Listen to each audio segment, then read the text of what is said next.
ایک بار حضرت صلی اللہ علیہ وسلم لوگوں میں بیٹھے ہوئے ان سے باتیں کر رہے تھے۔ اتنے میں ایک دیہاتی آپ کے پاس آیا اور پوچھنے لگا کہ قیامت کب آئے گی۔ آپ صلی اللہ علیہ وسلم اپنی گفتگو میں مصروف رہے۔ بعض لوگ جو مجلس میں تھے کہنے لگے، آپ صلی اللہ علیہ وسلم نے دیہاتی کی بات سنی لیکن پسند نہیں کی، اور بعض کہنے لگے کہ نہیں، بلکہ آپ نے اس کی بات سنی ہی نہیں۔ جب آپ اپنی باتیں پوری کر چکے تو میں سمجھتا ہوں کہ آپ صلی اللہ علیہ وسلم نے یوں فرمایا، وہ قیامت کے بارے میں پوچھنے والا کہاں گیا؟ اس دیہاتی نے کہا، حضور میں موجود ہوں۔ آپ نے فرمایا کہ جب امانت ایمانداری دنیا سے اٹھ جائے تو قیامت قائم ہونے کا انتظار کر۔ اس نے کہا، ایمانداری اٹھنے کا کیا مطلب ہے؟ آپ صلی اللہ علیہ وسلم نے فرمایا کہ جب حکومت کے کاروبار نالائق لوگوں کو سونپ دیے جائیں تو قیامت کا انتظار کر۔ صحیح بخاری حدیث نمبر 59۔ عبداللہ بن عمرو نے کہا کہ ایک سفر میں جو ہم نے کیا تھا، حضرت صلی اللہ علیہ وسلم ہم سے پیچھے رہ گئے، اور آپ صلی اللہ علیہ وسلم ہم سے اس وقت ملے جب عصر کی نماز کا وقت آن پہنچا تھا۔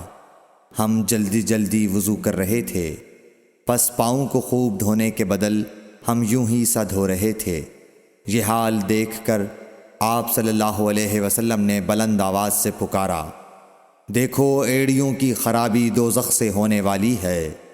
2 یا 3 بار آپ صلی اللہ علیہ وسلم نے یوں ہی بلند آواز سے فرمایا۔ صحیح بخاری حدیث نمبر 60۔ حضرت صلی اللہ علیہ وسلم نے فرمایا، درختوں میں ایک درخت ایسا ہے کہ اس کے پتے نہیں جھڑتے، اور مسلمان کی مثال اسی درخت کی سی ہے، بتاؤ وہ کون سا درخت ہے؟ یہ سن کر لوگوں کا خیال جنگل کی طرف دوڑا۔ عبداللہ رضی اللہ تعالی عنہ نے کہا، میرے دل میں آیا کہ وہ کھجور کا درخت ہے، مگر میں اپنی کم سنی کی شرم سے نہ بولا۔ آخر صحابہ نے حضرت صلی اللہ علیہ وسلم سے پوچھا کہ وہ کون سا درخت ہے؟ آپ نے فرمایا، وہ کھجور کا درخت ہے۔ صحیح بخاری حدیث نمبر 61۔ حضرت صلی اللہ علیہ وسلم نے فرمایا، درختوں میں سے ایک درخت ایسا ہے کہ اس کے پتے نہیں جھڑتے، اور مسلمان کی بھی یہی مثال ہے، بتلاؤ وہ کون سا درخت ہے؟ یہ سن کر لوگوں کے خیالات جنگل کے درختوں میں چلے گئے۔ عبداللہ نے کہا کہ میرے دل میں آیا کہ بتلا دوں کہ وہ کھجور کا درخت ہے، لیکن وہاں بہت بزرگ موجود تھے، اس لیے مجھ کو شرم آئی۔ آخر صحابہ نے عرض کیا، یا رسول اللہ، آپ ہی بیان فرما دیجئے۔ آپ صلی اللہ علیہ وسلم نے بتلایا کہ وہ کھجور کا درخت ہے۔ صحیح بخاری حدیث نمبر 62۔ حضرت صلی اللہ علیہ وآلہ وسلم ایک بار مسجد میں بیٹھے ہوئے تھے۔ اتنے میں ایک شخص اونٹ پر سوار ہو کر آیا اور اونٹ کو مسجد میں بٹھا کر باندھ دیا۔ پھر پوچھنے لگا، بھائیو تم لوگوں میں محمد کون سے ہیں؟ حضرت صلی اللہ علیہ وسلم اس وقت لوگوں میں تکیہ لگائے بیٹھے ہوئے تھے۔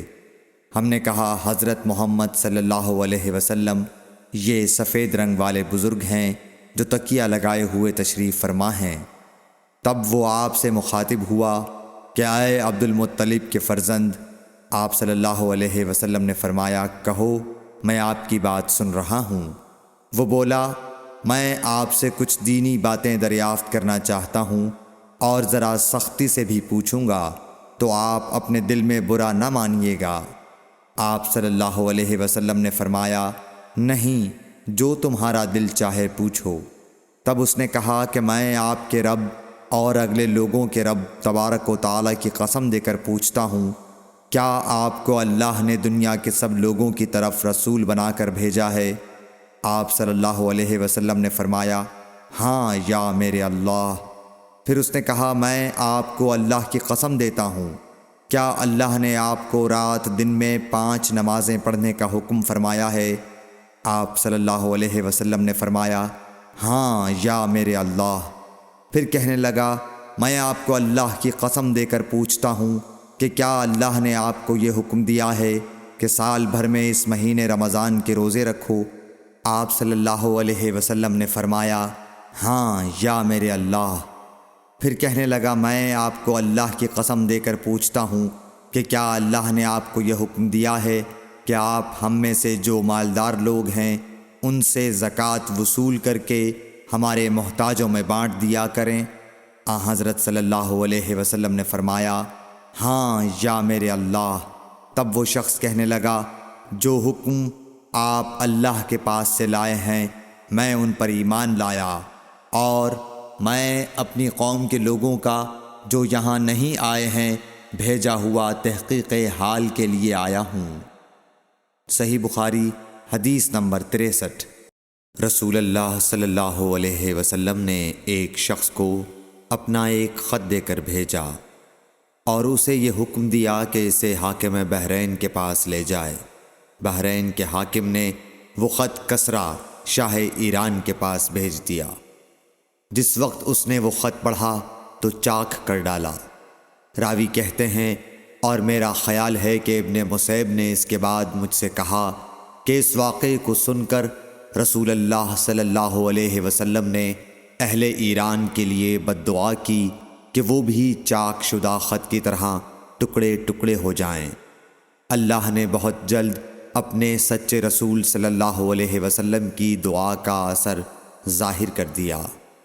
صحیح بخاری حدیث نمبر 64۔ رسول اللہ صلی اللہ علیہ وسلم نے کسی بادشاہ کے نام دعوت اسلام دینے کے لیے ایک خط لکھا یا لکھنے کا ارادہ کیا تو آپ صلی اللہ علیہ وسلم سے کہا گیا کہ وہ بغیر مہر کے خط نہیں پڑھتے، یعنی بے مہر کے خط کو مستند نہیں سمجھتے۔ تب آپ صلی اللہ علیہ وسلم نے چاندی کی انگوٹھی بنوائی جس میں محمد الرسول اللہ کندہ تھا۔ صحیح بخاری حدیث نمبر 65۔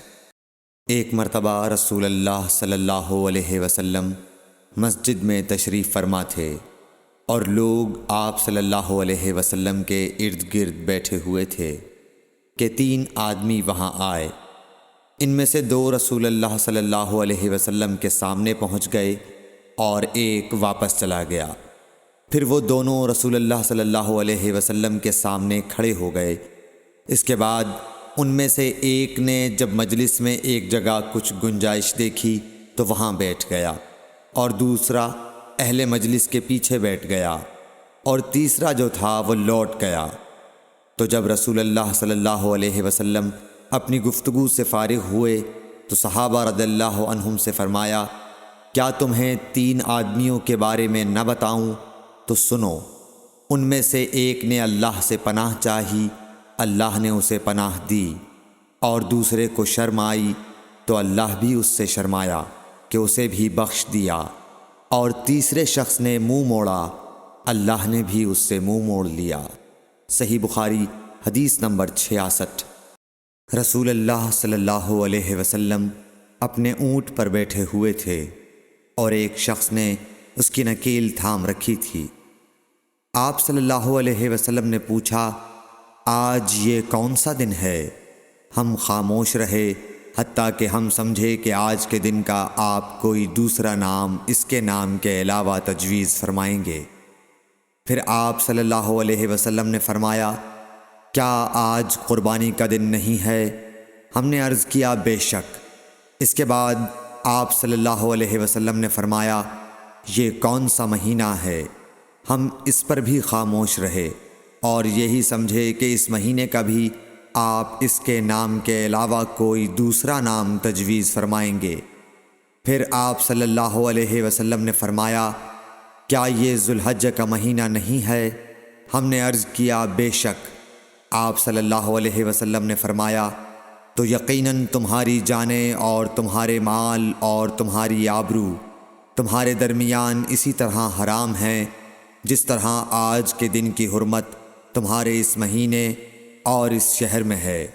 پس جو شخص حاضر ہے اسے چاہیے کہ غائب کو یہ بات پہنچا دے، کیونکہ ایسا ممکن ہے کہ جو شخص یہاں موجود ہے وہ ایسے شخص کو یہ خبر پہنچائے جو اس سے زیادہ یاد رکھنے والا ہو۔ صحیح بخاری حدیث نمبر 67۔ رسول اللہ صلی اللہ علیہ وسلم نے ہمیں نصیحت فرمانے کے لیے کچھ دن مقرر کر دیے تھے، اس ڈر سے کہ کہیں ہم کبھی دخاطر نہ ہو جائیں۔ صحیح بخاری حدیث نمبر 68۔ آپ صلی اللہ علیہ وآلہ وسلم نے فرمایا، آسانی کرو اور سختی نہ کرو، اور خوش کرو اور نفرت نہ دلاؤ۔ صحیح بخاری حدیث نمبر 69۔ عبداللہ ابن مسعود ہر جمعرات کے دن لوگوں کو واعظ سنایا کرتے تھے۔ ایک آدمی نے ان سے کہا، اے ابو عبد الرحمن، میں چاہتا ہوں کہ تم ہمیں ہر روز واعظ سنایا کرو۔ انہوں نے فرمایا، تو سن لو کہ مجھے اس امر سے کوئی چیز مانع ہے تو یہ کہ میں یہ بات پسند نہیں کرتا کہ کہیں تم تنگ نہ ہو جاؤ، اور میں واعظ میں تمہاری فرصت کا وقت تلاش کیا کرتا ہوں، جیسا کہ رسول اللہ صلی اللہ علیہ وسلم اس خیال سے کہ ہم کبھی دخاطر نہ ہو جائیں واعظ کے لیے ہمارے اوقات فرصت کا خیال رکھتے تھے۔ صحیح بخاری حدیث نمبر 70۔ رسول اللہ صلی اللہ علیہ وسلم نے فرمایا، جس شخص کے ساتھ اللہ تعالی بھلائی کا ارادہ کرے اسے دین کی سمجھ عنایت فرما دیتا ہے، اور میں تو محض تقسیم کرنے والا ہوں، دینے والا تو اللہ ہی ہے، اور یہ امت ہمیشہ اللہ کے حکم پر قائم رہے گی، اور جو شخص ان کی مخالفت کرے گا انہیں نقصان نہیں پہنچا سکے گا یہاں تک کہ اللہ کا حکم قیامت آ جائے اور یہ عالم فنا ہو جائے۔ صحیح بخاری حدیث نمبر 71۔ عبداللہ بن عمر رضی اللہ تعالی عنہ کہتے تھے کہ ہم رسول اللہ صلی اللہ علیہ وسلم کی خدمت میں حاضر تھے کہ آپ صلی اللہ علیہ وسلم کے پاس کھجور کا ایک گابھا لایا گیا۔ اسے دیکھ کر آپ نے فرمایا کہ درختوں میں ایک درخت ایسا ہے اس کی مثال مسلمان کی طرح ہے۔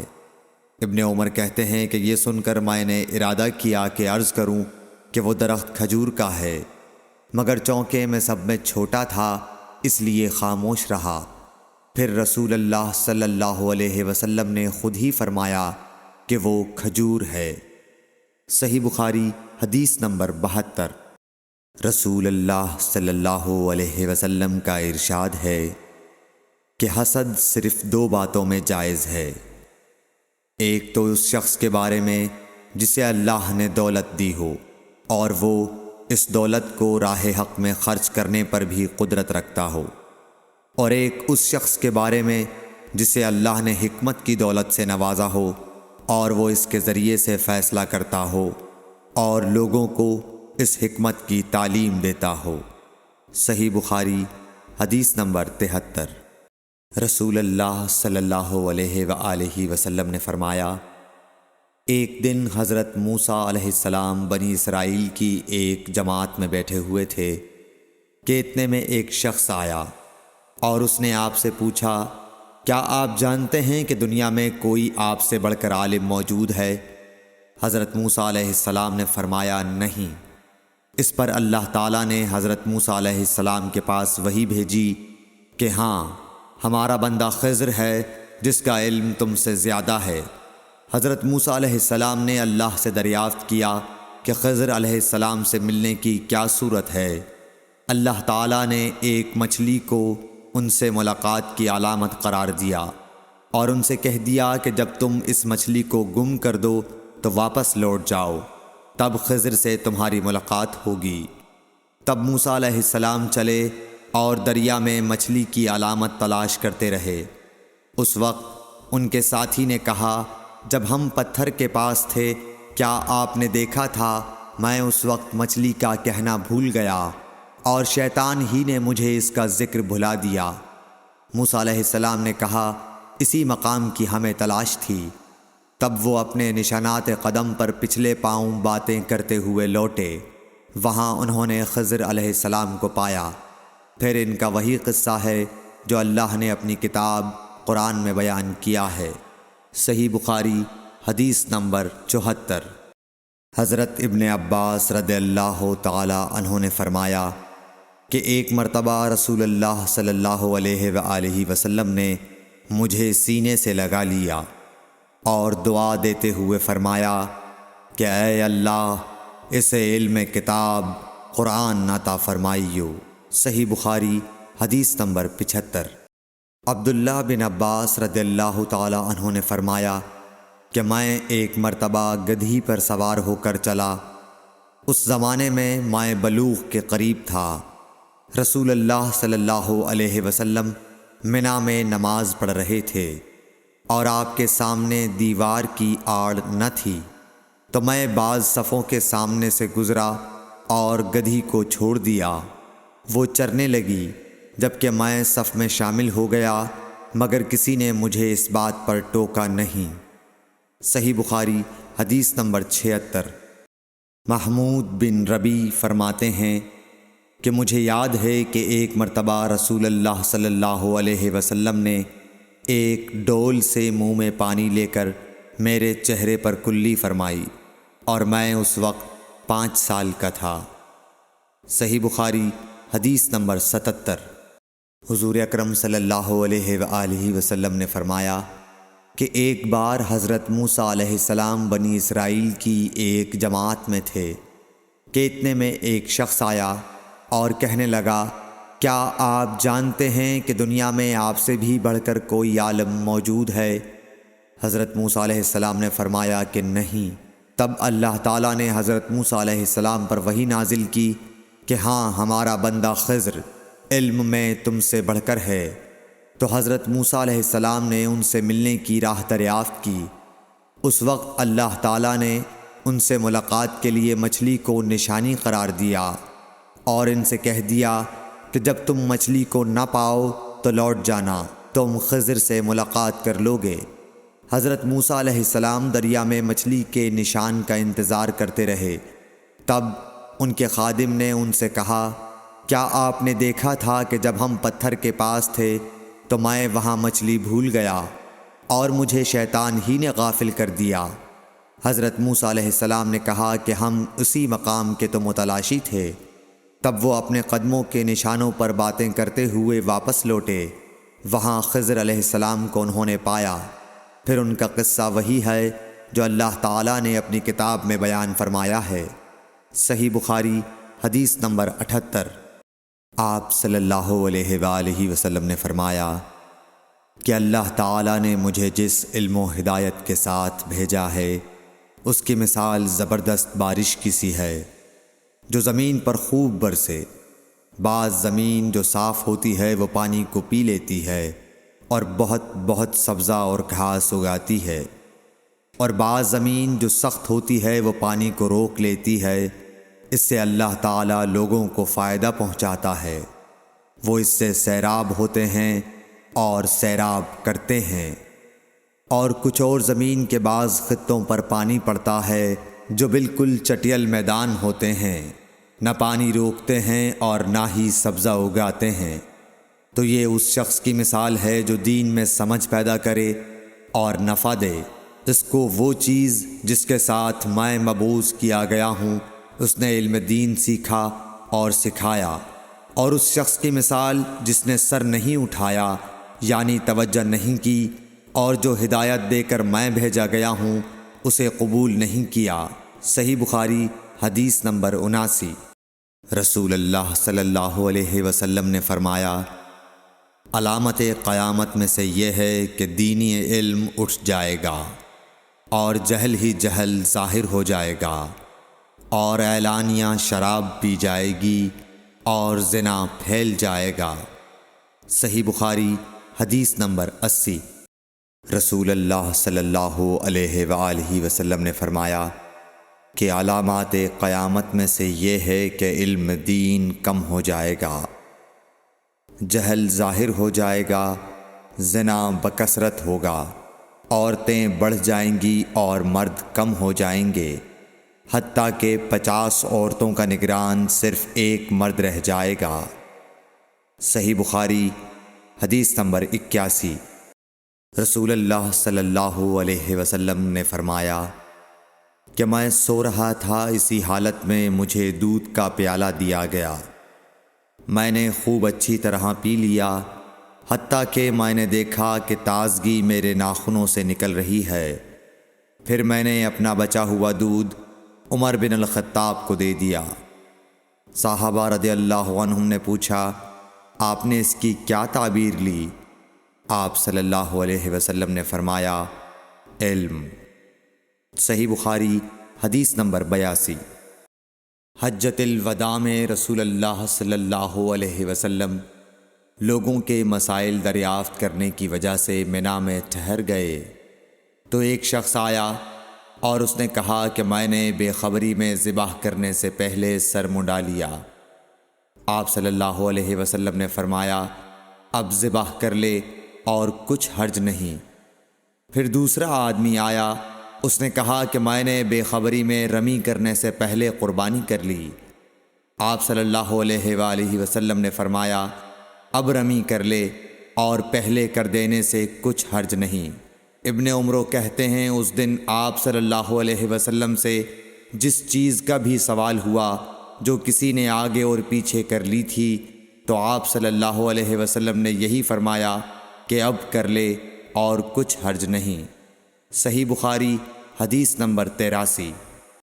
نبی صلی اللہ علیہ وسلم سے آپ کے آخری حج میں کسی نے پوچھا کہ میں نے رمی کرنے یعنی کنکر پھینکنے سے پہلے ذبح کر لیا۔ آپ صلی اللہ علیہ وسلم نے ہاتھ سے اشارہ کیا اور فرمایا، کچھ حرج نہیں۔ کسی نے کہا کہ میں نے ذبح سے پہلے حلق کر لیا۔ آپ صلی اللہ علیہ وسلم نے سر سے اشارہ فرما دیا کہ کچھ حرج نہیں۔ صحیح بخاری حدیث نمبر 84۔ آپ صلی اللہ علیہ وسلم نے فرمایا کہ ایک وقت ایسا آئے گا کہ جب علم اٹھا لیا جائے گا، جہالت اور فتنے پھیل جائیں گے اور حرج بڑھ جائے گا۔ آپ سے پوچھا گیا کہ یا رسول اللہ، حرج سے کیا مراد ہے؟ آپ صلی اللہ علیہ وسلم نے اپنے ہاتھ کو حرکت دے کر فرمایا، اس طرح گویا آپ صلی اللہ علیہ وسلم نے اس سے قتل مراد لیا۔ صحیح بخاری حدیث نمبر 85۔ ہم سے موسیٰ بن اسماعیل نے بیان کیا، ان سے وہیب نے، ان سے حشام نے فاطمہ کے واسطے سے نقل کیا۔ وہ اسما سے روایت کرتی ہیں کہ میں عائشہ رضی اللہ تعالی عنہا کے پاس آئی، وہ نماز پڑھ رہی تھیں۔ میں نے کہا، لوگوں کا کیا حال ہے؟ تو انہوں نے آسمان کی طرف اشارہ کیا، یعنی سورج کو گہن لگا ہے۔ اتنے میں لوگ نماز کے لیے کھڑے ہو گئے۔ حضرت عائشہ رضی اللہ تعالی عنہا نے کہا، اللہ پاک ہے۔ میں نے کہا، کیا یہ گہن کوئی خاص نشانی ہے؟ انہوں نے سر سے اشارہ کیا، یعنی ہاں۔ پھر میں بھی نماز کے لیے کھڑی ہو گئی، حتیٰ کہ مجھے غش آنے لگا تو میں اپنے سر پر پانی ڈالنے لگی۔ پھر نماز کے بعد رسول اللہ صلی اللہ علیہ وسلم نے اللہ تعالیٰ کی تعریف کی اور اس کی صفت بیان فرمائی۔ پھر فرمایا، جو چیز مجھے پہلے دکھلائی نہیں گئی تھی، آج وہ سب اس جگہ میں نے دیکھ لی، یہاں تک کہ جنت اور دوزخ کو بھی دیکھ لیا۔ اور مجھ پر یہ وحی کی گئی کہ تم اپنی قبروں میں آزمائے جاؤ گے۔ مثل یا قرب کا کون سا لفظ؟ حضرت اسما نے فرمایا، میں نہیں جانتی۔ فاطمہ کہتی ہیں، یعنی فتنہ دجال کی طرح آزمائے جاؤ گے۔ کہا جائے گا قبر کے اندر کہ تم اس آدمی کے بارے میں کیا جانتے ہو؟ تو جو صاحب ایمان یا صاحب یقین ہوگا، کون سا لفظ فرمایا؟ حضرت اسما نے، مجھے یاد نہیں۔ وہ کہے گا، وہ محمد اللہ کے رسول صلی اللہ علیہ وسلم ہیں، جو ہمارے پاس اللہ کی ہدایت اور دلیلیں لے کر آئے تو ہم نے ان کو قبول کر لیا اور ان کی پیروی کی۔ وہ محمد صلی اللہ علیہ وسلم ہیں۔ 3 بار اسی طرح کہے گا، پھر اس سے کہہ دیا جائے گا کہ آرام سے سو جا، بے شک ہم نے جان لیا کہ تو محمد صلی اللہ علیہ وسلم پر یقین رکھتا تھا۔ اور بہرحال منافق یا شکی آدمی، میں نہیں جانتی کہ ان میں سے کون سا لفظ حضرت اسما نے استعمال کیا۔ تو وہ منافق یا شکی آدمی کہے گا کہ جو لوگوں کو میں نے کہتے سنا میں نے بھی وہی کہہ دیا، باقی میں کچھ نہیں جانتا۔ صحیح بخاری حدیث نمبر 86۔ قبیلہ عبد القیس کا وفد رسول اللہ صلی اللہ علیہ وسلم کی خدمت میں آیا۔ آپ صلی اللہ علیہ وسلم نے دریافت کیا کہ کون سا وفد آیا ہے یا یہ کون لوگ ہیں؟ انہوں نے کہا ربیعہ خاندان کے لوگ ہیں۔ آپ صلی اللہ علیہ وسلم نے فرمایا کہ مبارک ہو قوم کو آنا یا مبارک ہو اس وفد کو جو کبھی نہ رسوا ہو نہ شرمندہ ہو۔ اس کے بعد انہوں نے عرض کیا کہ ہم ایک دور دراز کونے سے آپ کے پاس آئے ہیں اور ہمارے اور آپ کے درمیان کفار مضر کا قبیلہ پڑتا ہے۔ اس کے خوف کی وجہ سے ہم حرمت والے مہینوں کے علاوہ اور ایام میں نہیں آ سکتے، اس لیے ہمیں کوئی ایسی قطعی بات بتلا دیجیے کہ جس کی ہم اپنے پیچھے رہ جانے والے لوگوں کو خبر دے دیں اور اس کی وجہ سے ہم جنت میں داخل ہو سکیں۔ تو آپ صلی اللہ علیہ وسلم نے انہیں 4 باتوں کا حکم دیا اور 4 سے روک دیا۔ اول انہیں حکم دیا کہ ایک اللہ پر ایمان لائیں، پھر فرمایا کہ کیا تم جانتے ہو کہ ایک اللہ پر ایمان لانے کا کیا مطلب ہے؟ انہوں نے عرض کیا اللہ اور اس کا رسول زیادہ جانتے ہیں۔ آپ صلی اللہ علیہ وسلم نے فرمایا ایک اللہ پر ایمان لانے کا مطلب یہ ہے کہ اس بات کا اقرار کرنا کہ اللہ کے سوا کوئی معبود نہیں، اور یہ کہ محمد صلی اللہ علیہ وسلم اللہ کے سچے رسول ہیں، اور نماز قائم کرنا، زکوٰۃ ادا کرنا اور ماہ رمضان کے روزے رکھنا، اور یہ کہ تم مال غنیمت سے 5واں حصہ ادا کرو، اور 4 چیزوں سے منع فرمایا، دبا، حنتم، مزفت کے استعمال سے۔ اور چوتھی چیز کے بارے میں شعبہ کہتے ہیں کہ ابو حمزہ بسا اوقات نقیر کہتے تھے اور بسا اوقات مقیر۔ اس کے بعد رسول اللہ صلی اللہ علیہ وسلم نے فرمایا کہ ان باتوں کو یاد رکھو اور اپنے پیچھے رہ جانے والوں کو بھی ان کی خبر کر دو۔ صحیح بخاری حدیث نمبر 87۔ عقبہ نے ابو احاب بن عزیز کی لڑکی سے نکاح کیا تو ان کے پاس ایک عورت آئی اور کہنے لگی کہ میں نے عقبہ کو اور جس سے اس کا نکاح ہوا ہے اس کو دودھ پلایا ہے۔ یہ سن کر عقبہ نے کہا مجھے نہیں معلوم کہ تو نے مجھے دودھ پلایا ہے، نہ تو نے کبھی مجھے بتایا ہے۔ تب سوار ہو کر رسول اللہ صلی اللہ علیہ وسلم کی خدمت میں مدینہ منورہ حاضر ہوئے اور آپ سے اس کے متعلق دریافت کیا تو آپ صلی اللہ علیہ وسلم نے فرمایا کس طرح تم اس لڑکی سے رشتہ رکھو گے، حالانکہ اس کے متعلق یہ کہا گیا۔ تب عقبہ بن حارث نے اس لڑکی کو چھوڑ دیا اور اس نے دوسرا خاوند کر لیا۔ صحیح بخاری حدیث نمبر 88۔ حضرت عمر سے روایت ہے کہ میں اور میرا ایک انصاری پڑوسی دونوں اطراف مدینہ کے ایک گاؤں بنی امیہ بن زید میں رہتے تھے جو مدینے کے پورب کی طرف بلند گاؤں میں سے ہے۔ ہم دونوں باری باری حضرت صلی اللہ علیہ وسلم کی خدمت شریف میں حاضر ہوا کرتے تھے۔ ایک دن وہ آتا، ایک دن میں آتا۔ جس دن میں آتا اس دن کی وحی کی اور رسول اللہ صلی اللہ علیہ وسلم کی فرمودہ دیگر باتوں کی اس کو خبر دے دیتا تھا، اور جب وہ آتا تو وہ بھی اسی طرح کرتا۔ تو ایک دن وہ میرا انصاری ساتھی اپنی باری کے روز حاضر خدمت ہوا۔ جب واپس آیا تو اس نے میرا دروازہ بہت زور سے کھٹکھٹایا اور میرے بارے میں پوچھا کیا عمر یہاں ہیں؟ میں گھبرا کر اس کے پاس آیا۔ وہ کہنے لگا کہ ایک بڑا معاملہ پیش آ گیا ہے، یعنی رسول اللہ صلی اللہ علیہ وسلم نے اپنی بیویوں کو طلاق دے دی ہے۔ پھر میں اپنی بیٹی حفصہ کے پاس گیا، وہ رو رہی تھی۔ میں نے پوچھا کیا تمہیں رسول اللہ صلی اللہ علیہ وسلم نے طلاق دے دی ہے؟ وہ کہنے لگی میں نہیں جانتی۔ پھر میں نبی کی خدمت میں حاضر ہوا۔ میں نے کھڑے کھڑے کہا کہ آپ نے اپنی بیویوں کو طلاق دے دی ہے؟ آپ صلی اللہ علیہ وسلم نے فرمایا نہیں، یہ افواہ غلط ہے۔ تب میں نے تعجب سے کہا اللہ اکبر، اللہ بہت بڑا ہے۔ صحیح بخاری حدیث نمبر 89۔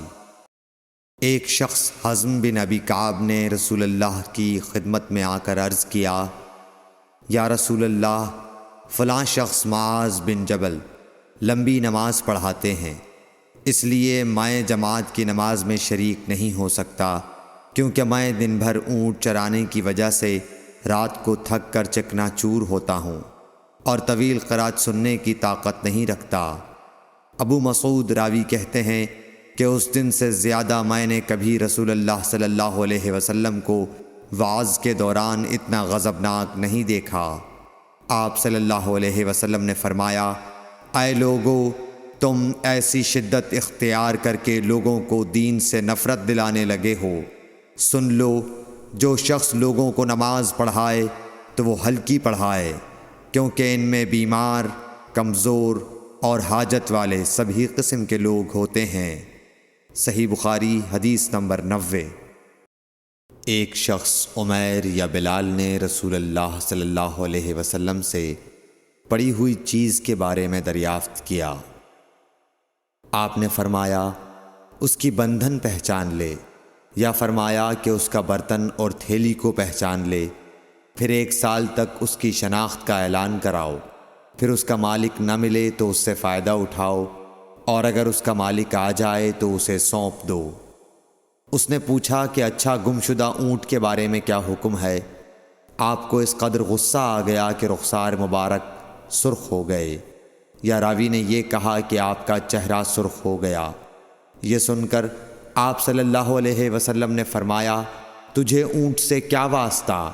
اس کے ساتھ خود اس کی مشق ہے اور اس کے پاؤں کے سم ہیں، وہ خود پانی پر پہنچے گا اور خود پی لے گا اور خود درخت پر چرے گا، لہٰذا اسے چھوڑ دو یہاں تک کہ اس کا مالک مل جائے۔ اس نے کہا کہ اچھا، گمشدہ بکری کے بارے میں کیا ارشاد ہے؟ آپ نے فرمایا، وہ تیری ہے یا تیرے بھائی کی، ورنہ بھیڑیے کی غذا ہے۔ صحیح بخاری حدیث نمبر 91۔ رسول اللہ صلی اللہ علیہ وسلم سے کچھ باتیں دریافت کی گئیں کہ آپ کو برا معلوم ہوا، اور جب اس قسم کے سوالات کی آپ صلی اللہ علیہ وسلم پر بہت زیادتی کی گئی تو آپ کو غصہ آ گیا۔ پھر آپ نے لوگوں سے فرمایا، اچھا، اب مجھ سے جو چاہو پوچھو۔ تو ایک شخص نے دریافت کیا کہ میرا باپ کون ہے؟ آپ نے فرمایا، تیرا باپ حذافہ ہے۔ پھر دوسرا آدمی کھڑا ہوا اور اس نے پوچھا کہ یا رسول اللہ، میرا باپ کون ہے؟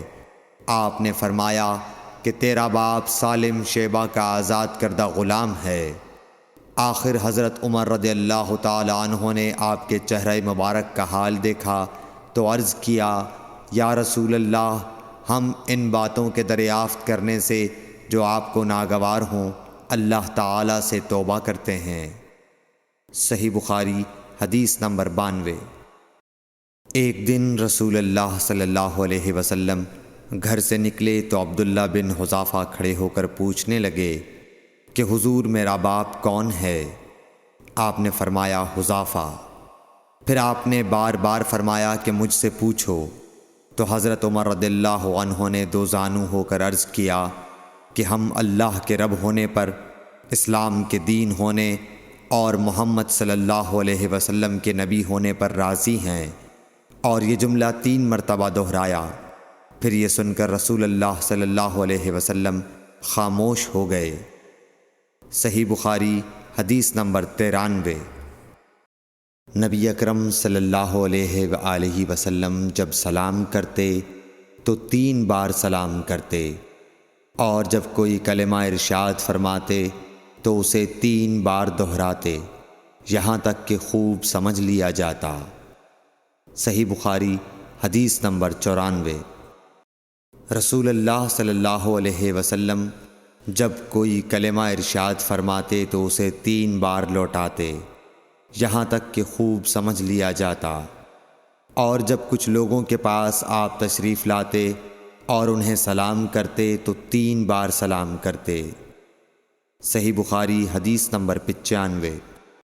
عبداللہ بن عمر رضی اللہ عنہ کہتے ہیں کہ ایک سفر میں رسول اللہ صلی اللہ علیہ وسلم ہم سے پیچھے رہ گئے، پھر آپ ہمارے قریب پہنچے تو عصر کی نماز کا وقت ہو چکا تھا یا تنگ ہو گیا تھا اور ہم وضو کر رہے تھے۔ ہم اپنے پیروں پر پانی کا ہاتھ پھیرنے لگے تو آپ نے بلند آواز سے فرمایا کہ آگ کے عذاب سے ان ایڑیوں کی جو خشک رہ جائیں خرابی ہے۔ یہ 2 مرتبہ فرمایا یا 3 مرتبہ؟ صحیح بخاری حدیث نمبر 96۔ رسول اللہ صلی اللہ علیہ وسلم نے فرمایا کہ 3 شخص ہیں جن کے لیے دگنا اجر ہے۔ ایک وہ جو اہل کتاب سے ہو اور اپنے نبی پر اور محمد صلی اللہ علیہ وسلم پر ایمان لائے۔ دوسرے وہ غلام جو اپنے آقا اور اللہ دونوں کا حق ادا کرے۔ اور تیسرے وہ آدمی جس کے پاس کوئی لونڈی ہو جس سے شباشی کرتا ہے اور اس کو تربیت دے تو اچھی تربیت دے، تعلیم دے تو عمدہ دے، پھر اسے آزاد کر کے اس سے نکاح کر لے تو اس کے لیے دگنا اجر ہے۔ صحیح بخاری حدیث نمبر 97۔ نبی صلی اللہ علیہ وسلم ایک مرتبہ عید کے موقع پر مردوں کی صفوں میں سے نکلے اور آپ کے ساتھ بلال رضی اللہ تعالی عنہ تھے۔ آپ کو خیال ہوا عورتوں کو خطبہ اچھی طرح نہیں سنائی دیا تو آپ نے انہیں علیحدہ نصیحت فرمائی اور صدقے کا حکم دیا۔ یہ واز سن کر کوئی عورت بالی اور کوئی عورت انگوٹھی ڈالنے لگی اور بلال رضی اللہ تعالی عنہ اپنے کپڑے کے دامن میں یہ چیزیں لینے لگے۔ صحیح بخاری حدیث نمبر 98۔ حضرت ابو ہریرہ رضی اللہ تعالی عنہ نے عرض کیا، یا رسول اللہ، قیامت کے دن آپ کی شفاعت سے سب سے زیادہ سعادت کسے ملے گی؟ تو رسول اللہ صلی اللہ علیہ وسلم نے فرمایا، اے ابو ہریرہ، مجھے یقین تھا کہ تم سے پہلے کوئی اس کے بارے میں مجھ سے دریافت نہیں کرے گا، کیونکہ میں نے حدیث کے متعلق تمہاری حرص دیکھ لی تھی۔ سنو، قیامت کے دن سب سے زیادہ فیضیاب میری شفاعت سے وہ شخص ہوگا جو سچے دل سے یا سچے جی سے لا الہ الا اللہ کہے گا۔ صحیح بخاری حدیث نمبر 99۔ رسول اللہ صلی اللہ علیہ وآلہ وسلم نے فرمایا کہ اللہ علم کو اس طرح نہیں اٹھا لے گا کہ اس کو بندوں سے چھین لے، بلکہ وہ پختہ کار علماء کو موت دے کر علم اٹھائے گا، حتیٰ کہ جب کوئی عالم باقی نہیں رہے گا تو لوگ جاہلوں کو سردار بنا لیں گے، ان سے سوالات کیے جائیں گے اور وہ بغیر علم کے جواب دیں گے، اس لیے خود بھی گمراہ ہوں گے اور لوگوں کو بھی گمراہ کریں گے۔ صحیح بخاری حدیث نمبر 100۔ عورتوں نے رسول اللہ صلی اللہ علیہ وسلم سے کہا کہ آپ سے فائدہ اٹھانے میں مرد ہم سے آگے بڑھ گئے ہیں، اس لیے آپ اپنی طرف سے ہمارے واعظ کے لیے بھی کوئی دن خاص فرما دیں۔ تو آپ صلی اللہ علیہ وسلم نے ان سے ایک دن کا وعدہ فرما لیا۔ اس دن عورتوں سے آپ نے ملاقات کی اور انہیں واعظ فرمایا اور مناسب احکام سنائے۔ جو کچھ آپ صلی اللہ علیہ وسلم نے ان سے فرمایا تھا اس میں یہ بات بھی تھی کہ جو کوئی عورت تم میں سے اپنے 3 لڑکے آگے بھیج دے گی تو وہ اس کے لیے دوزخ سے پناہ بن جائیں گے۔ اس پر ایک عورت نے کہا، اگر 2 بچے بھیج دے؟ آپ نے فرمایا، ہاں، اور 2 کا بھی یہ حکم ہے۔ صحیح بخاری حدیث نمبر 101۔ حضور اکرم صلی اللہ علیہ وآلہ وسلم نے فرمایا کہ ایسے 3 بچے جو ابھی بلوغت کو نہ پہنچے ہوں۔ صحیح بخاری حدیث نمبر 102۔ نبی کریم صلی اللہ علیہ وسلم نے فرمایا کہ جس سے حساب لیا گیا اسے عذاب کیا جائے گا۔ حضرت عائشہ رضی اللہ تعالی عنہا فرماتی ہیں کہ یہ سن کر میں نے کہا کہ کیا اللہ نے یہ نہیں فرمایا کہ عنقریب اس سے آسان حساب لیا جائے گا؟ رسول اللہ صلی اللہ علیہ وسلم نے فرمایا کہ یہ صرف اللہ کے دربار میں پیشی کا ذکر ہے، لیکن جس کے حساب میں جانچ پڑتال کی گئی سمجھو وہ غارت ہو گیا۔ صحیح بخاری حدیث نمبر 103۔ رسول اللہ صلی اللہ علیہ وسلم نے اللہ کی حمد و ثنا بیان کی، پھر فرمایا کہ مکے کو اللہ نے حرام کیا ہے، آدمیوں نے حرام نہیں کیا۔ تو سن لو کہ کسی شخص کے لیے جو اللہ پر اور یوم آخرت پر ایمان رکھتا ہو، جائز نہیں ہے کہ مکے میں خون ریزی کرے یا اس کا کوئی پیڑ کاٹے۔ پھر اگر کوئی اللہ کے رسول کے لڑنے کی وجہ سے اس کا جواز نکالے تو اس سے کہہ دو، اللہ نے اپنے رسول کے لیے اجازت دی تھی، تمہارے لیے نہیں دی، اور مجھے بھی دن کے کچھ لمحوں کے لیے اجازت ملی تھی، آج اس کی حرمت لوٹ آئی جیسی کل تھی، اور حاضر غائب کو یہ بات پہنچا دے۔ صحیح بخاری حدیث نمبر 104۔ ایک مرتبہ ابو بکر رضی اللہ عنہ نے رسول اللہ صلی اللہ علیہ وسلم کا ذکر کیا کہ آپ صلی اللہ علیہ وسلم نے فرمایا، تمہارے خون اور تمہارے مال۔ محمد کہتے ہیں کہ میرے خیال میں آپ نے اعراضکم کا لفظ بھی فرمایا، یعنی اور تمہاری آبروئیں تم پر حرام ہیں، جس طرح تمہارے آج کے دن کی حرمت تمہارے اس مہینے میں۔ سن لو، یہ خبر حاضر غائب کو پہنچا دے۔ اور محمد راوی حدیث کہتے تھے کہ رسول اللہ صلی اللہ علیہ وسلم نے سچ فرمایا۔ پھر دوبارہ فرمایا کہ کیا میں نے اللہ کا یہ حکم تمہیں نہیں پہنچا دیا؟ صحیح بخاری حدیث نمبر 105۔ رسول اللہ صلی اللہ علیہ وسلم نے فرمایا کہ مجھ پر جھوٹ مت بولو، کیونکہ جو مجھ پر جھوٹ باندھے وہ دوزخ میں داخل ہو۔ صحیح بخاری حدیث نمبر 106۔ رسول اللہ صلی اللہ علیہ وسلم نے فرمایا کہ جو شخص مجھ پر جھوٹ باندھے گا وہ اپنا ٹھکانہ جہنم بنا لے۔ صحیح بخاری حدیث نمبر 107۔ نبی اکرم صلی اللہ علیہ وسلم نے فرمایا کہ جو شخص مجھ پر جان بوجھ کر جھوٹ باندھے تو وہ اپنا ٹھکانہ جہنم میں بنا لے۔ صحیح بخاری حدیث نمبر 108۔ رسول اللہ صلی اللہ علیہ وسلم نے فرمایا کہ جو شخص میرے نام سے وہ بات بیان کرے جو میں نے نہیں کہی تو وہ اپنا ٹھکانہ جہنم میں بنا لے۔ صحیح بخاری حدیث نمبر 109۔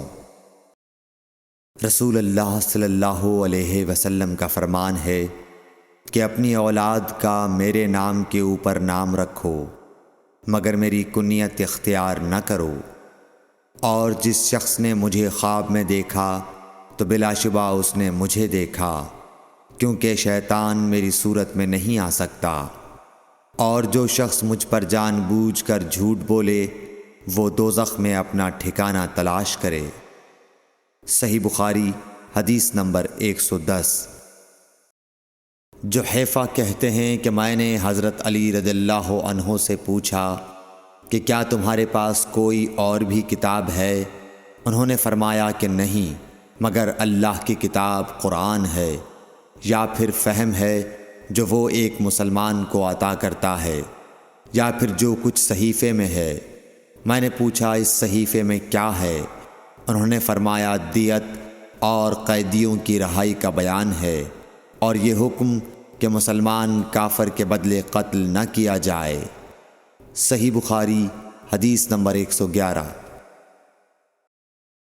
قبیلہ خزاعہ کے کسی شخص نے بنو لیس کے کسی آدمی کو اپنے مقتول کے بدلے میں مار دیا تھا۔ یہ فتح مکہ والے سال کی بات ہے۔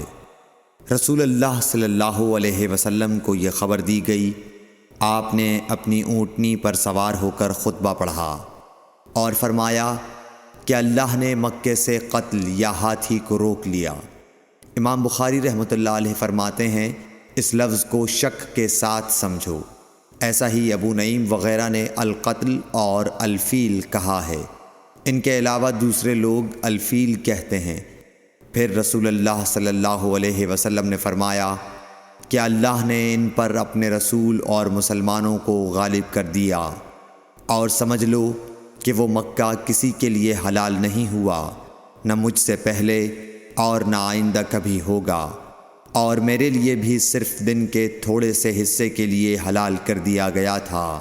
سن لو کہ وہ اس وقت حرام ہے، نہ اس کا کوئی کانٹا توڑا جائے نہ اس کے درخت کاٹے جائیں، اور اس کی گری پڑی چیزیں بھی وہی اٹھائے جس کا منشا یہ ہو کہ وہ اس شے کا تعارف کرا دے گا۔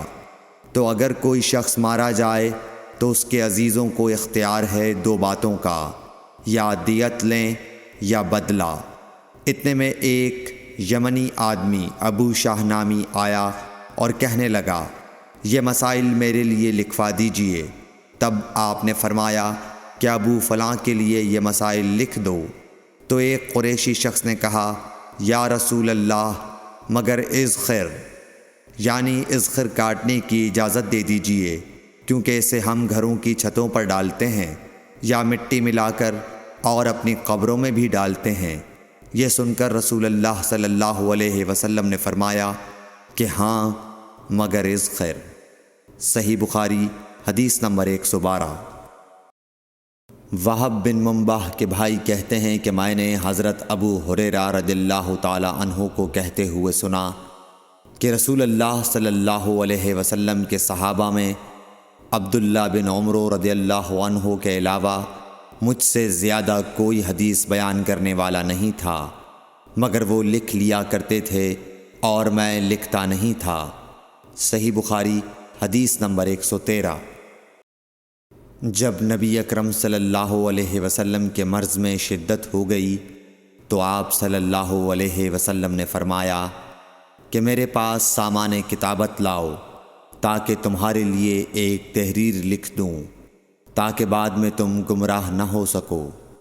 اس پر حضرت عمر رضی اللہ عنہ نے لوگوں سے کہا کہ اس وقت آپ صلی اللہ علیہ وسلم پر تکلیف کا غلبہ ہے اور ہمارے پاس اللہ کی کتاب قرآن موجود ہے جو ہمیں ہدایت کے لیے کافی ہے۔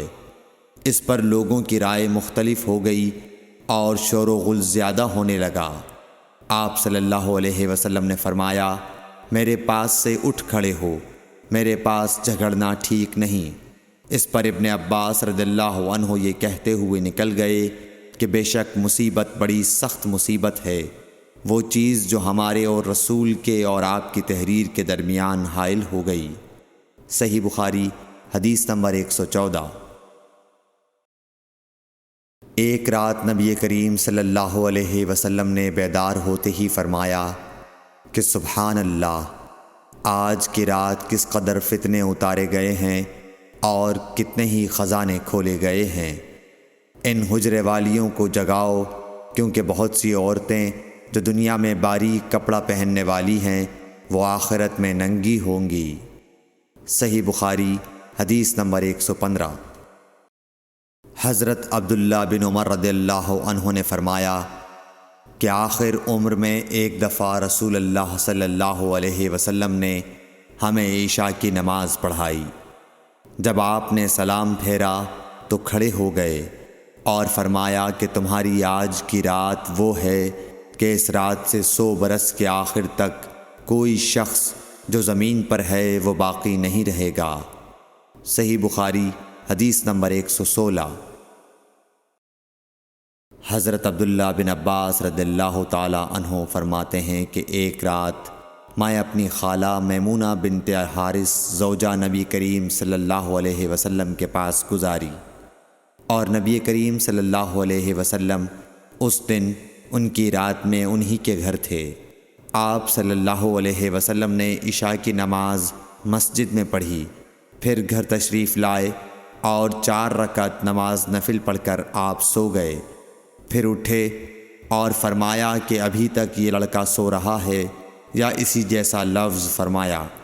پھر آپ نماز پڑھنے کھڑے ہو گئے اور میں بھی وضو کر کے آپ کی بائیں جانب کھڑا ہو گیا، تو آپ صلی اللہ علیہ وسلم نے مجھے دائیں جانب کھڑا کر لیا۔ تب آپ نے 5 رکعت پڑھیں، پھر 2 پڑھیں، پھر آپ سو گئے، یہاں تک کہ میں نے آپ کے خراٹے کی آواز سنی۔ پھر آپ کھڑے ہو کر نماز کے لیے باہر تشریف لے آئے۔ صحیح بخاری حدیث نمبر 117۔ حضرت ابو ہریرہ رضی اللہ تعالیٰ عنہ کہتے ہیں کہ لوگ کہتے ہیں کہ ابو ہریرہ بہت حدیثیں بیان کرتے ہیں، اور میں کہتا ہوں کہ قرآن میں 2 آیتیں نہ ہوتیں تو میں کوئی حدیث بیان نہ کرتا۔ پھر یہ آیت پڑھی جس کا ترجمہ یہ ہے، جو لوگ اللہ کی نازل کی ہوئی دلیلوں اور آیتوں کو چھپاتے ہیں، آخر آیت رحیم تک۔ واقعہ یہ ہے کہ ہمارے مہاجرین بھائی تو بازار کی خرید و فروخت میں لگے رہتے تھے، اور انصار بھائی اپنی جائیدادوں میں مشغول رہتے، اور ابو ہریرہ رسول اللہ صلی اللہ علیہ وسلم کے ساتھ جی بھر کر رہتا، تاکہ آپ کی رفاقت میں شکم پوری سے بھی بے فکری رہے، اور ان مجلسوں میں حاضر رہتا جن مجلسوں میں دوسرے حاضر نہ ہوتے، اور وہ باتیں محفوظ رکھتا جو دوسرے محفوظ نہیں رکھ سکتے تھے۔ صحیح بخاری حدیث نمبر 118۔ ابو ہریرہ رضی اللہ عنہ کہتے ہیں کہ میں نے عرض کیا، یا رسول اللہ، میں آپ سے بہت سی باتیں سنتا ہوں مگر بھول جاتا ہوں۔ آپ صلی اللہ علیہ وسلم نے فرمایا، اپنی چادر پھیلاؤ۔ میں نے اپنی چادر پھیلائی۔ آپ صلی اللہ علیہ وسلم نے اپنے دونوں ہاتھوں کی چلو بنائی اور میری چادر میں ڈال دی۔ فرمایا کہ چادر کو بدن پر لپیٹ لو۔ میں نے چادر کو اپنے بدن پر لپیٹ لیا، پھر اس کے بعد میں کوئی چیز نہیں بھولا۔ صحیح بخاری حدیث نمبر 119۔ حضرت ابو ہریرہ رضی اللہ عنہ فرماتے ہیں کہ میں نے رسول اللہ صلی اللہ علیہ وسلم سے علم کے 2 برتن یاد کر لیے ہیں، ایک کو میں نے پھیلا دیا ہے، اور دوسرا برتن اگر میں پھیلاؤں تو میرا یہ نرخراک کاٹ دیا جائے۔ صحیح بخاری حدیث نمبر 120۔ نبی اکرم صلی اللہ علیہ وسلم نے حجۃ الوداع میں فرمایا کہ لوگوں کو بالکل خاموش کر دو تاکہ وہ خوب سن لیں۔ پھر فرمایا، لوگوں میرے بعد پھر کافر مت بن جانا کہ ایک دوسرے کی گردن مارنے لگو۔ صحیح بخاری حدیث نمبر 121۔ رسول اللہ صلی اللہ علیہ وسلم نے فرمایا کہ ایک روز موسیٰ علیہ السلام نے کھڑے ہو کر بنی اسرائیل میں خطبہ دیا، تو آپ سے پوچھا گیا کہ لوگوں میں سب سے زیادہ صاحب علم کون ہے؟ انہوں نے فرمایا کہ میں ہوں۔ اس وجہ سے اللہ کا غصہ ان پر ہوا کہ انہوں نے علم کو خدا کے حوالے کیوں نہ کر دیا۔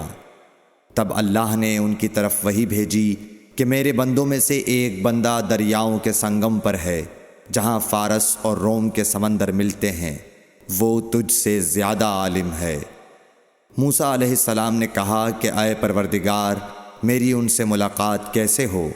حکم ہوا کہ ایک مچھلی زنبیل میں رکھ لو، پھر جہاں تم اس مچھلی کو گم کر دو گے تو وہ بندہ تمہیں وہیں ملے گا۔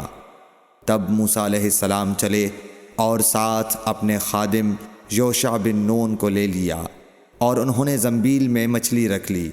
جب ایک پتھر کے پاس پہنچے، دونوں اپنے سر اس پر رکھ کر سو گئے، اور مچھلی زنبیل سے نکل کر دریا میں اپنی راہ بناتی چلی گئی۔ اور یہ بات موسیٰ علیہ السلام اور ان کے ساتھی کے لیے بے حد تعجب کی تھی۔ پھر دونوں باقی رات اور دن میں جتنا وقت باقی تھا چلتے رہے۔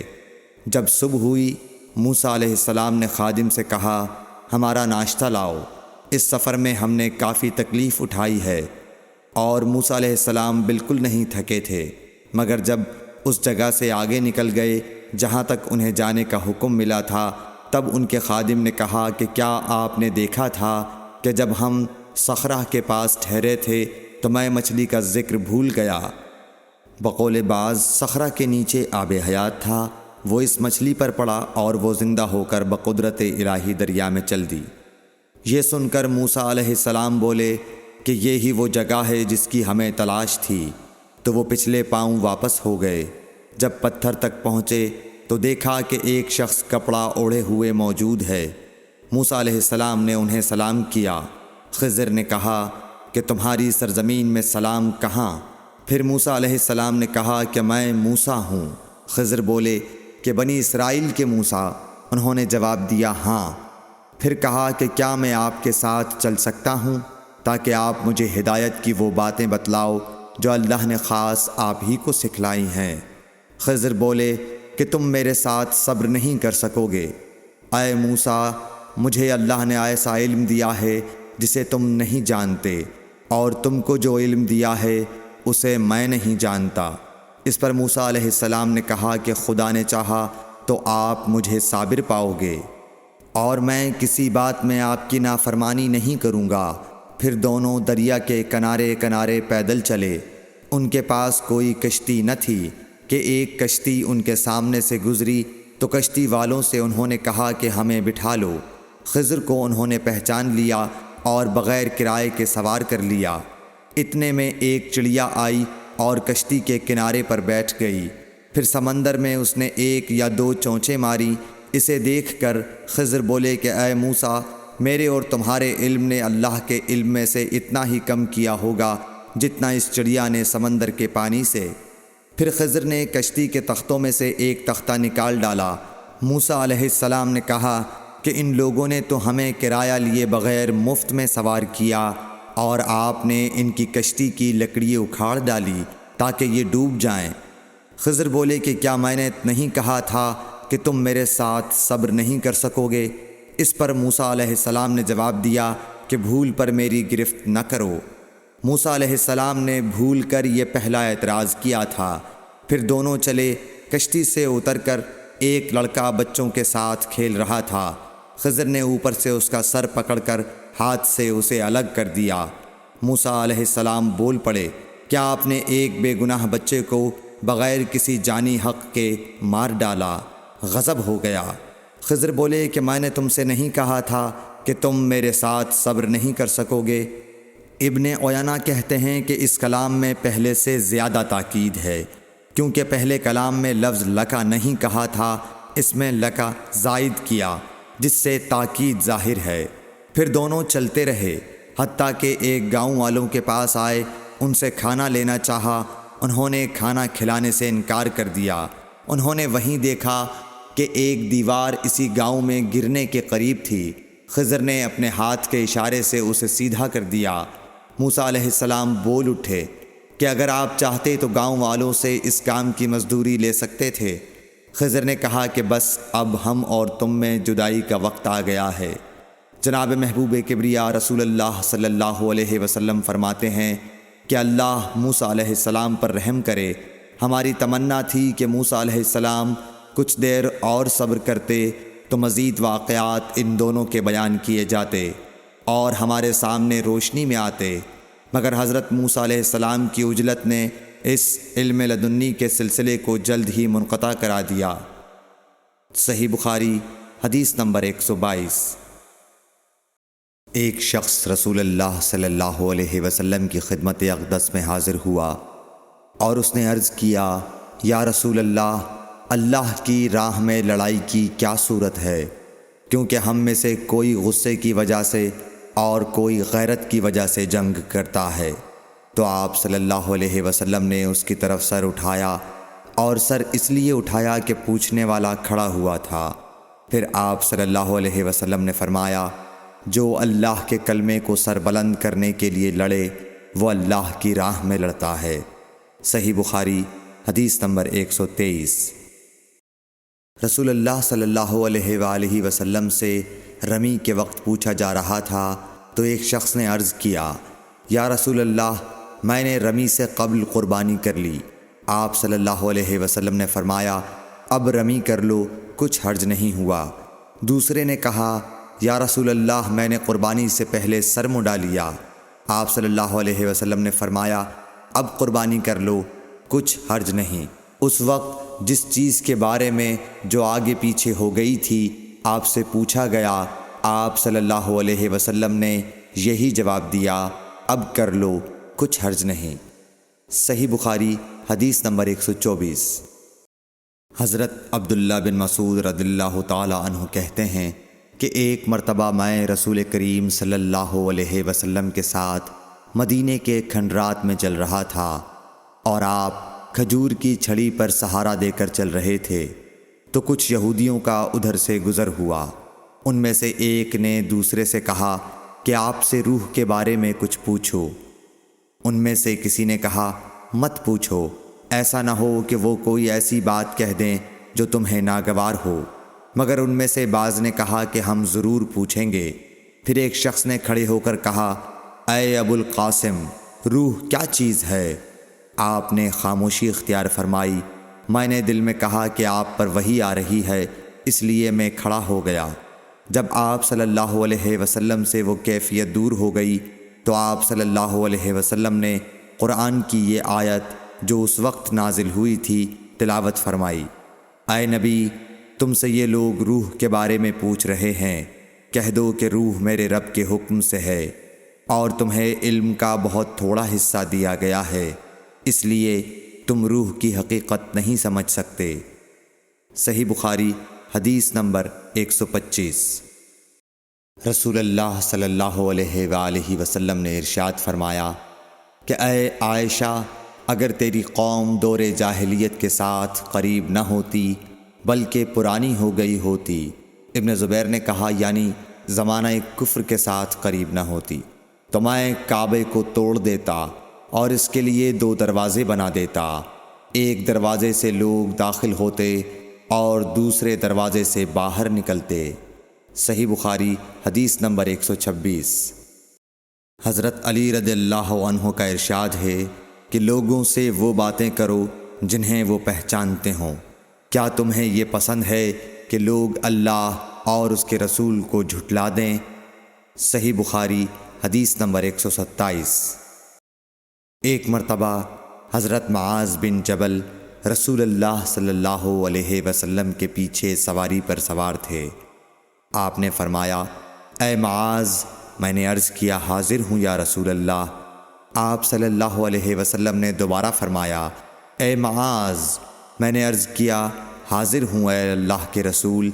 آپ صلی اللہ علیہ وسلم نے 12 فرمایا اے معاذ، میں نے عرض کیا حاضر ہوں اے اللہ کے رسول۔ 3 بار ایسا ہوا۔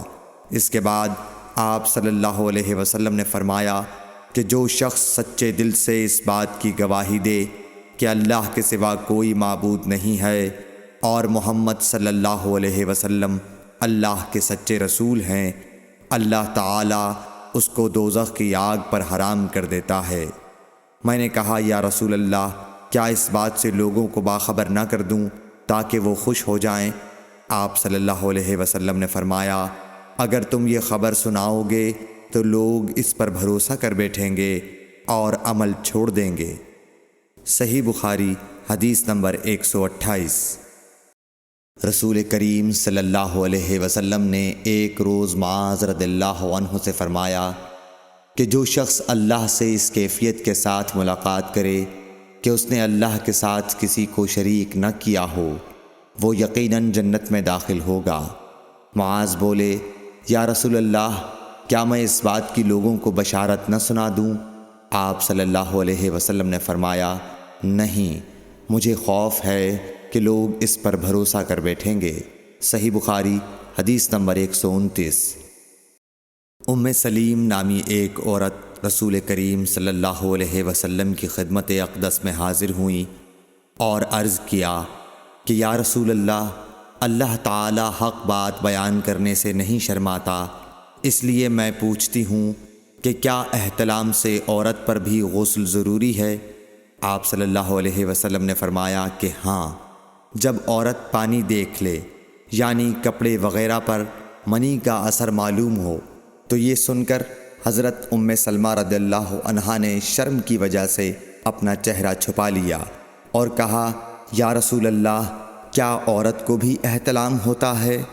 آپ نے فرمایا ہاں، تیرے ہاتھ خاک آلود ہوں، پھر کیوں اس کا بچہ اس کی صورت کے مشابہ ہوتا ہے، یعنی یہی اس کے احتلام کا ثبوت ہے۔ صحیح بخاری حدیث نمبر 130۔ رسول اللہ صلی اللہ علیہ وسلم نے ایک مرتبہ فرمایا کہ درختوں میں سے ایک درخت ایسا ہے جس کے پتے کبھی نہیں جھڑتے اور اس کی مثال مسلمان جیسی ہے، مجھے بتلاؤ وہ کیا درخت ہے؟ تو لوگ جنگلی درختوں کی سوچ میں پڑ گئے اور عبداللہ بن عمر کے دل میں آیا کہ میں بتلا دوں کہ وہ کھجور کا پیڑ ہے۔ عبداللہ کہتے ہیں کہ پھر مجھے شرم آ گئی اور میں چپ ہی رہا۔ تب لوگوں نے عرض کیا، یا رسول اللہ، آپ ہی خود اس کے بارے میں بتلائیے۔ آپ نے فرمایا، وہ کھجور ہے۔ عبداللہ کہتے ہیں کہ میرے جی میں جو بات تھی وہ اپنے والد حضرت عمر رضی اللہ عنہ کو بتلائی۔ وہ کہنے لگے کہ اگر تو اس وقت کہہ دیتا تو میرے لیے ایسے ایسے قیمتی سرمایے سے زیادہ محبوب ہوتا۔ صحیح بخاری حدیث نمبر 131۔ حضرت علی رضی اللہ تعالی عنہ سے روایت ہے کہ میں ایسا شخص تھا جسے جریان مزی کی شکایت تھی، تو میں نے اپنے شاگرد مقداد کو حکم دیا کہ وہ رسول اللہ صلی اللہ علیہ وسلم سے دریافت کریں، تو انہوں نے آپ صلی اللہ علیہ وسلم سے اس بارے میں پوچھا۔ آپ صلی اللہ علیہ وسلم نے فرمایا کہ اس مرض میں غسل نہیں ہے، ہاں وضو فرض ہے۔ صحیح بخاری حدیث نمبر 132۔ ایک آدمی نے مسجد میں کھڑے ہو کر عرض کیا، یا رسول اللہ، آپ ہمیں کس جگہ سے احرام باندھنے کا حکم دیتے ہیں؟ تو رسول اللہ صلی اللہ علیہ وسلم نے فرمایا، مدینے والے ذوالحلیفہ سے احرام باندھیں، اور اہل شام جحفہ سے، اور نجد والے قرن منازل سے۔ ابن عمر نے فرمایا کہ لوگوں کا خیال ہے کہ رسول اللہ صلی اللہ علیہ وسلم نے فرمایا کہ یمن والے یلملم سے احرام باندھیں، اور ابن عمر کہا کرتے تھے کہ مجھے یہ آخری جملہ رسول اللہ صلی اللہ علیہ وسلم سے یاد نہیں۔ صحیح بخاری حدیث نمبر 133۔ ایک شخص نے آپ صلی اللہ علیہ وسلم سے پوچھا کہ احرام باندھنے والے کو کیا پہننا چاہیے؟ آپ صلی اللہ علیہ وسلم نے فرمایا کہ نہ قمیص پہنے، نہ صافہ باندھے، اور نہ پاجامہ، اور نہ کوئی سرپوش اوڑھے، اور نہ کوئی زعفران اور ورس سے رنگا ہوا کپڑا پہنے، اور اگر جوتے نہ ملیں تو موزے پہن لے، اور انہیں اس طرح کاٹ دے کہ ٹخنوں سے نیچے ہو جائیں۔ صحیح بخاری حدیث نمبر 134۔